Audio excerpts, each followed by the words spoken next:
দেখছেন একজন পুলিশ সদস্য আহত হয়ে গিয়েছেন, তাকে কিন্তু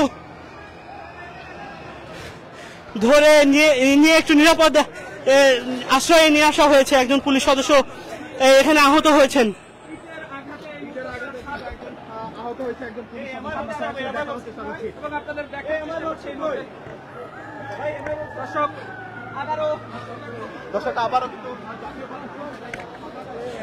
দর্শক একজন পুলিশ সদস্য আহত হয়েছেন, তাকে নিয়ে আসা হয়েছে। আরো একজন পুলিশ সদস্য কিন্তু এখানে আহত হয়েছেন। আপনারা দেখছেন উনি অনেকটা খুঁড়িয়ে খুঁড়িয়ে হাঁটছেন এবং পুলিশের পক্ষ থেকে কিন্তু যে জল কামান নিয়ে